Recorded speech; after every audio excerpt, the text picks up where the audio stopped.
সনাতন ধর্মাবলম্বীদের সবচেয়ে বড় ধর্মীয় উৎসব দুর্গাপূজাকে সামনে রেখে রাজধানীর পুরান ঢাকার শাঁখারী বাজারে প্রতিমা তৈরিতে ব্যস্ত সময় কাটাচ্ছেন শিল্পীরা। আগামী ২৮ অক্টোবর থেকে শুরু হওয়া এই ধর্মীয় উৎসবকে কেন্দ্র করে মণ্ডপে মণ্ডপে ভক্তদের হৃদয় জয় করতে শিল্পীদের মধ্যে চলছে শৈল্পিক প্রতিযোগিতা। শাঁখারী বাজারে উৎসবটিকে ঘিরে অলিগলিতে চলছে জমজমাট বেচাকেনা।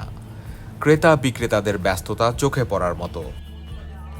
ভক্তরা নিজেদের জন্য যেমন কিনছেন, তেমনি দেবী দুর্গাকে সাজানোর জন্য কিনছেন নানা সাজ সরঞ্জাম।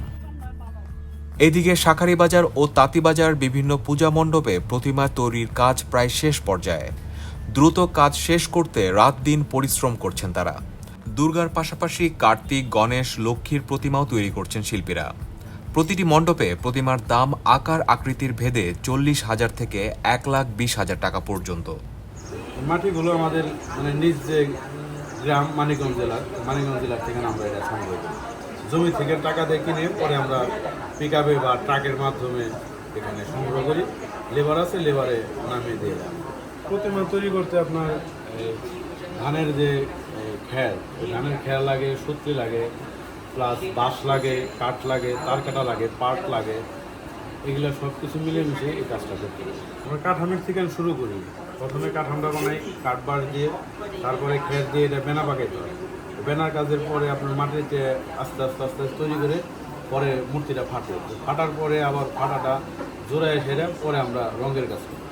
এই কাজগুলো টোটাল ওই প্যাকেজের ভিতরে, কিন্তু ওই শাড়ি, চুল, গয়না অলঙ্কার এগুলা যাদের প্রতিমা তারাই আমাদের গ্রহণ করে। প্রতি বছর সেখানে এবার 15 দিন পূজা এগিয়ে আসছে। এই কারণে সময় একটু ক্রাইসিস। সময় আবার কমের কারণে প্রতিমার চাহিদাটা বেশি। অন্যদিকে প্রতিমা সাজাতে বিক্রি হচ্ছে শাড়ি, মালা, মুকুট সহ নানা সামগ্রী। দেবী দুর্গার শাড়ি মানভেদে ১,০০০ থেকে ৮,০০০ টাকায় বিক্রি হচ্ছে। মালা ও ত্রিশূল বিক্রি হচ্ছে ১,০০০ থেকে ৫,০০০ টাকায়। সকাল থেকে গভীর রাত পর্যন্ত চলছে কেনাবেচা।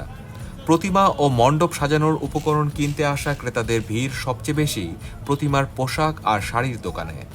প্রতিটি মণ্ডপের সাজসজ্জা ভিন্ন ভিন্ন হওয়ায় চাহিদাও বহুমুখী। পূজার নিরাপত্তা জোরদারের দাবি জানিয়ে তাঁতীবাজার পূজা কমিটির সভাপতি চন্দন কুমার দে বলেন, প্রশাসনের বিভিন্ন পর্যায়ে আমাদের চিঠি দেওয়া হয়েছে।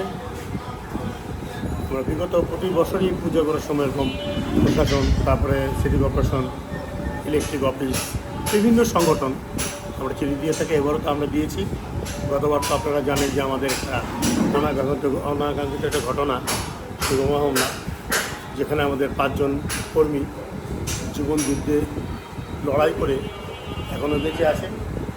আমরা এখনও সংঘাত চাই না। মায়ের পুজো,